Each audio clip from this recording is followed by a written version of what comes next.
ശരിക്കിരുമ്പാണികൾ തറപ്പതിനായി അതു സ്മരിക്കുകിൽ വിസ്മയനീയം. ശരിക്കിരുമ്പാണികൾ തറപ്പതിനായി അതു സ്മരിക്കുകിൽ വിസ്മയനീയം. ദൈവകരുണയിൻ ധനമാഹാത്മ്യം നാവാൽ വർണ്ണ്യമോ. ദൈവകരുണയിൻ ധനമാഹാത്മ്യം.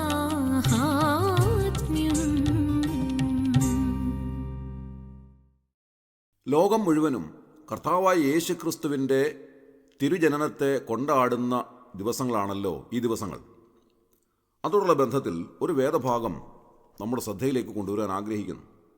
മത്തായി എഴുതിയ സുവിശേഷം 1-ാം അധ്യായം 22-ാം വാക്യത്തിൽ ഇങ്ങനെയാണ് രേഖപ്പെടുത്തിയിരിക്കുന്നത്: കന്യക ഗർഭിണിയായി ഒരു മകനെ പ്രസവിക്കും, അവന് ദൈവം നമ്മോട് കൂടെ എന്നർത്ഥമുള്ള ഇമ്മാനുവേൽ എന്ന് പേർ വിളിക്കും എന്ന് കർത്താവ് പ്രവാചകൻ മുഖാന്തരം അരുളി ചെയ്തത് നിവൃത്തിയാകുവാൻ ഇതൊക്കെയും സംഭവിച്ചു. ഈ ഭാഗം യെശയ്യാപ്രവചനം 7-ാം അധ്യായം 14-ാം വാക്യത്തിൽ നാം കാണുന്നുണ്ട്. അവിടെ പ്രവാചക ശബ്ദമായി ഇതേ കാര്യം തന്നെ രേഖപ്പെടുത്തിയിരിക്കുന്നു. കർത്താവായ യേശുക്രിസ്തുവിൻ്റെ ജനനത്തിന് 600-ൽ പരം വർഷങ്ങൾക്ക് മുൻപ് യെശയ്യാപ്രവാചകൻ യേശുക്രിസ്തുവിൻ്റെ ജനനത്തെ സംബന്ധിച്ച് പ്രവചിച്ചിരുന്നു. അതാണ് നാം യെശയ്യാപ്രവചനത്തിൽ വായിക്കുന്നത്. ഇവിടെ പ്രസ്താവിച്ചിരിക്കുന്ന ഇമ്മാനുവേൽ എന്നുള്ള വാക്ക് വളരെയധികം ചിന്തനീയമായ ഒരു വാക്കാണ്. അതിൻ്റെ അർത്ഥം ദൈവം നമ്മോട് കൂടെ എന്നാണ്. ദൈവം നമ്മോട് കൂടെ എന്ന് പറയുമ്പോൾ എത്രമാത്രം വലിയ അർത്ഥമാണ് ആ വാക്കിനുള്ളത്.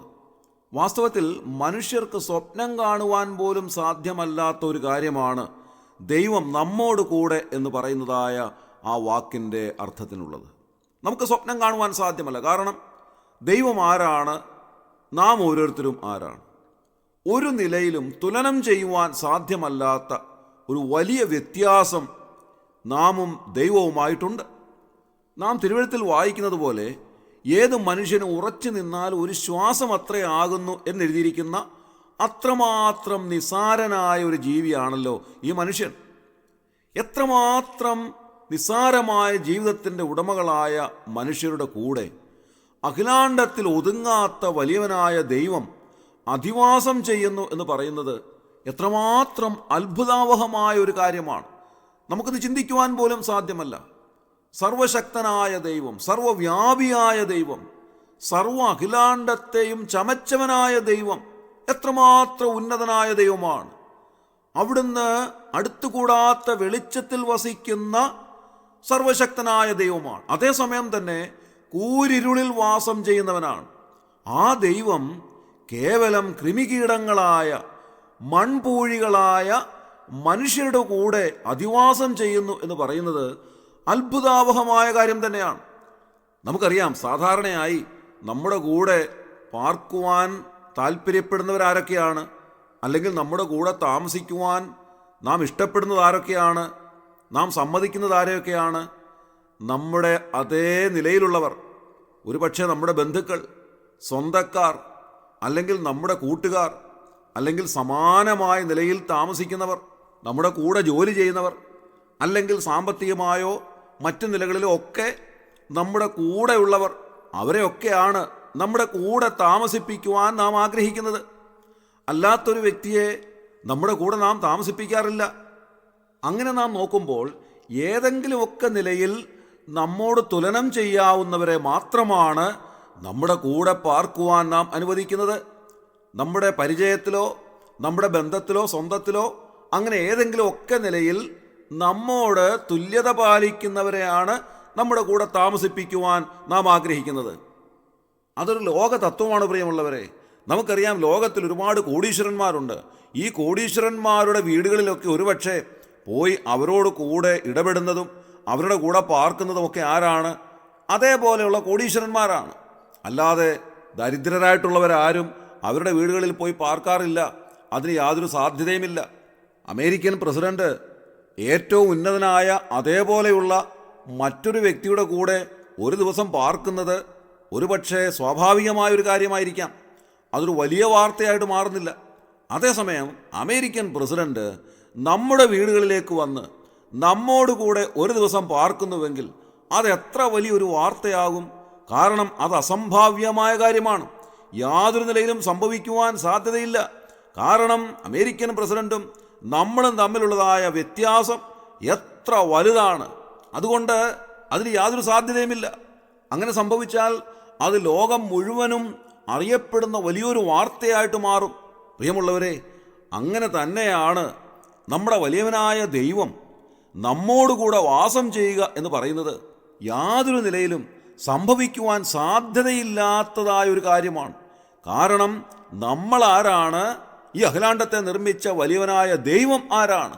അത്യുന്നതനായ ദൈവം, സർവശക്തനായ സർവവ്യാപിയായ ഈ ദൈവം കേവലം കൃമികീടങ്ങളായ നമ്മുടെ കൂടെ വാസം ചെയ്യുക എന്ന് പറയുന്നത് ഒരു നിലയിലും സംഭവിക്കുവാൻ യാതൊരു സാധ്യതയുമില്ലാത്തതായ ഒരു കാര്യമാണ്.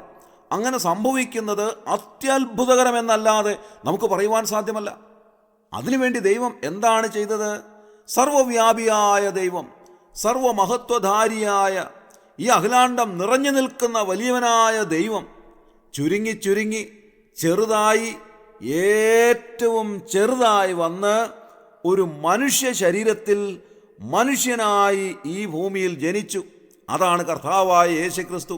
ഇത് എത്രമാത്രം അത്ഭുതകരമായ ഒരു കാര്യമാണ്. അവിടുന്ന് മനുഷ്യനായി ജനിച്ചു എന്ന് മാത്രമല്ല, ഏറ്റവും ദരിദ്രനായി ജനിച്ചു എന്നുള്ളതാണ് ചിന്തനീയമായ ഒരു കാര്യം. അക്കാലത്തെ ബുദ്ധിമാന്മാരായ വിദ്വാൻമാർ പോലും വിചാരിച്ചത് ഹെരോദാവിൻ്റെ കൊട്ടാരത്തിൽ അദ്ദേഹം ജനിക്കുമെന്നാണ്. പക്ഷേ ദൈവത്തിൻ്റെ പദ്ധതി അങ്ങനെയല്ലായിരുന്നു. അവിടുന്ന് ഏറ്റവും ദരിദ്രനായി ഈ ഭൂമിയിലേക്ക് ജനിച്ചു വീണു. കൊച്ചി സ്വദേശിയായ E.I. ജേക്കബ് എന്ന് പറയുന്ന ദൈവദാസൻ ഒരു പാട്ട് എഴുതിയിട്ടുണ്ട്. ആ പാട്ട് ആരംഭിക്കുന്നത് ഇങ്ങനെയാണ്: ദൈവകരുണയൻ ധനമഹാത്മ്യം നാവാൽ വർണ്ണ്യമോ എന്ന് തുടങ്ങുന്നതായ ഒരു ഗാനം. അതിലെ ഒരു ചരണം ഇങ്ങനെയാണ്: പരമസമ്പന്നനി ധരണിയിലേറ്റം ദരിദ്രനായി തീർന്നു സോമനസാ,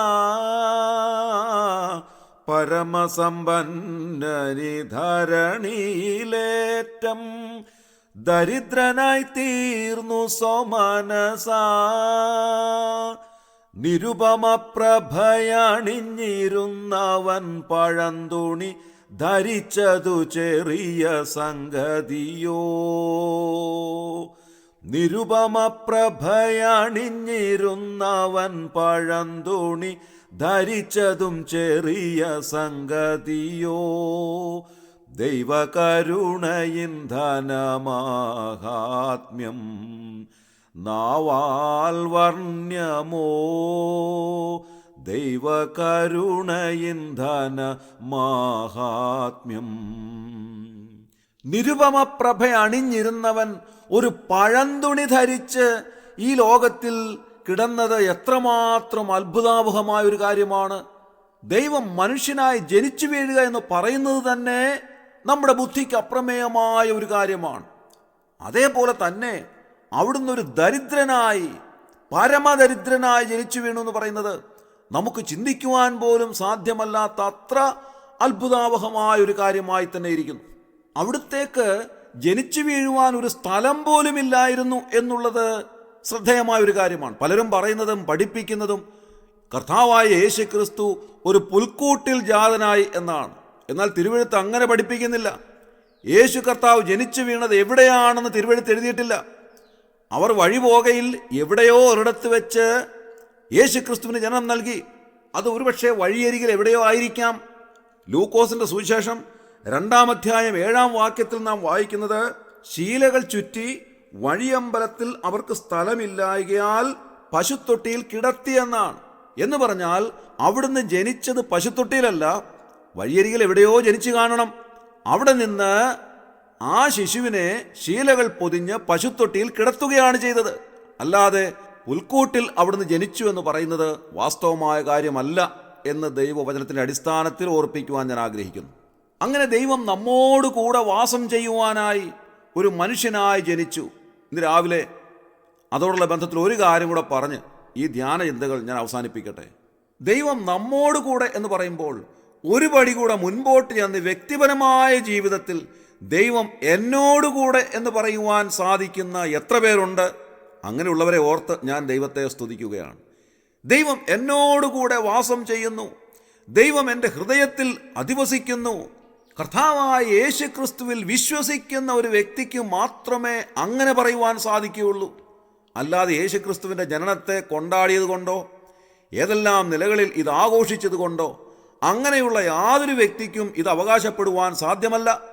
യേശു കർത്താവിനെ ഹൃദയത്തിൽ രക്ഷിതാവും കർത്താവുമായി സ്വീകരിച്ച് അവിടുത്തെ വകയായിത്തീർന്ന ഒരു വ്യക്തിക്ക് മാത്രമേ പറയുവാൻ സാധിക്കുകയുള്ളൂ, കർത്താവ് എന്നോടുകൂടെ, ദൈവം എന്നോടുകൂടെ. അങ്ങനെയുള്ളവരോട് ദൈവം പറയുന്നു, ഭയപ്പെടേണ്ട, ഞാൻ നിന്നോടുകൂടെയുണ്ട്. ഭ്രമിച്ചു നോക്കേണ്ട, ഞാൻ നിന്റെ ദൈവമാകുന്നു. ഞാൻ നിന്നെ ശക്തീകരിക്കും, ഞാൻ നിന്നെ സഹായിക്കും. എൻ്റെ നീതിയുള്ള വലം കൈ കൊണ്ട് ഞാൻ നിന്നെ താങ്ങും. 23-ാം സങ്കീർത്തനത്തിൽ നാം അതുതന്നെയാണ് വായിക്കുന്നത്. കൂരിരുൾ താഴ്വരയിൽ കൂടി നടന്നാലും ഞാൻ ഒരു അനർത്ഥവും ഭയപ്പെടുകയില്ല. നീ എന്നോട് കൂടെ ഇരിക്കുന്നുവല്ലോ, നിന്റെ വടിയും കോലും എന്നെ ആശ്വസിപ്പിക്കുന്നു. ഇന്ന് രാവിലെ ദൈവം നമ്മോടുകൂടെ അധിവാസം ചെയ്യുവാൻ ഇറങ്ങി വന്ന കർത്താവായ യേശു ക്രിസ്തുവിൽ വിശ്വസിക്കുന്നുവെങ്കിൽ ദൈവം എന്നോടുകൂടെ ഉണ്ട് എന്ന് ഹൃദയത്തിൽ ഉറപ്പായി ദൈവവചനത്തിൻ്റെ അടിസ്ഥാനത്തിൽ വിശ്വസിച്ചുകൊണ്ട് ദൈവത്തിൻ്റെ വകയായി ജീവിക്കുവാൻ സാധിക്കും. അങ്ങനെയുള്ളവരെ ഓർത്ത് ഞാൻ ദൈവത്തെ സ്തുതിക്കുന്നു. ദൈവം അവരെ അനുഗ്രഹിക്കുന്നു, സഹായിക്കുന്നു. ഇനി അങ്ങനെ അല്ല എങ്കിൽ ആ കർത്താവിലേക്ക് അടുത്തു വരുവാനും കർത്താവിൽ വിശ്വസിച്ച് ദൈവം എന്നോടുകൂടെ ഉണ്ട് എന്ന് പറയുവാനും ദൈവം നിങ്ങളെ ഓരോരുത്തരെയും സഹായിക്കട്ടെ. നമ്മുടെ കണ്ണുകളെ അടയ്ക്കാം, പ്രാർത്ഥിക്കാം. ക്രിസ്തുവേശുവിലൂടെ അതിവാത്സല്യമായി ഞങ്ങളെ സ്നേഹിക്കുന്ന സ്വർഗീയ പിതാവാം നല്ല ദൈവമേ, അനുഗ്രഹകരമായ ഈ ദിവസത്തിനായി ഞങ്ങൾ നന്ദിയോടെ സ്തോത്രം ചെയ്യുന്നു. കർത്താവെ, അവിടുന്ന് ഞങ്ങളോടുകൂടെ പാർക്കുവാനായി യേശു ക്രിസ്തുവിലൂടെ ഈ ലോകത്തിലേക്ക് ഇറങ്ങി വന്നതിനായി ഞങ്ങൾ നന്ദി പറയുന്നു.